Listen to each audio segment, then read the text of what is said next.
Hi everyone, Debbie here. Welcome back to my channel. So I just thought I would take a quick minute to share my new coffee bar set up for the first half of March. So this is only going to be up for a couple of weeks because St. Patrick's Day is on the 17th. And I'm going to decorate for Easter right after that. But this is what my coffee bar setup looks like for March. It's so cute. I absolutely love it.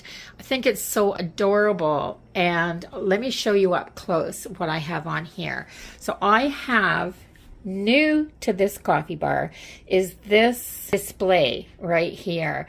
Now I have a little short video showing you how I made this. For this DIY, I glued 3 of these stacking bamboo boxes together. They were from Dollarama.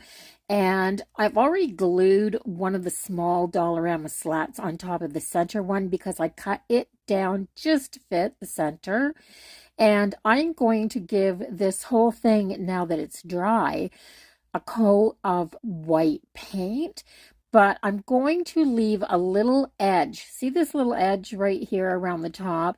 I'm not going to paint there because I am not using hot glue to put this together. I'm using the Gorilla wood glue. And I've introduced this to my husband, and now he buys it in this size container. And it's hard for me to squeeze this one out. But I got it around here. And I'm going to take 2 more of those slats. They come in a package of 4 at Dollarama as well. So this is a complete Dollarama DIY. But I'm going to glue both the slats on the top, and it doesn't matter that they hang over a little wee bit on that end. And I'm going to let this completely dry and give it another full coat of white paint and let it dry. Now, if you're only using wood glue, weight them down. This was so easy to do, and I wish I had have done it sooner, but I don't think I ever saw those bamboo stacking boxes at Dollarama before. This is completely Dollarama made for under $15. It's so worth it.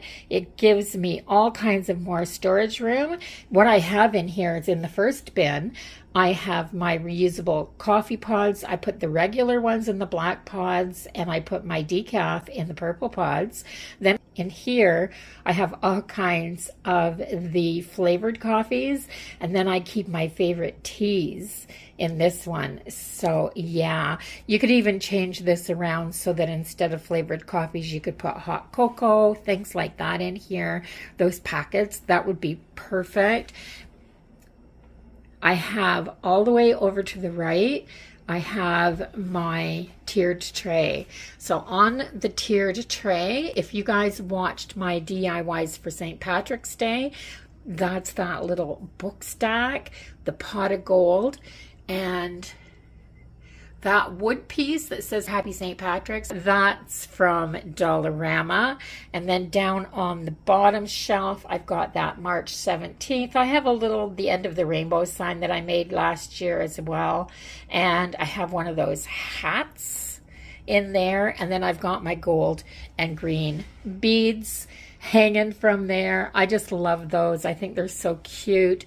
These are the 2 little gnomes that I have. Well, the one is quite large. It's 12 inches tall. So I have those sitting there. I also have the Lucky Me, Lucky You, Lucky Us. I have my lucky banner, a little book stack sitting up there, another tiny little sign up there just to have the color go up to the ceiling, and that's it. So I really do hope you enjoyed it this month. If you did, give the video a thumbs up. Also, don't forget to subscribe so that you can come back and see what I'm up to next, and I'll see everyone in the next one. Bye bye for now, everyone. Happy St. Patrick's Day.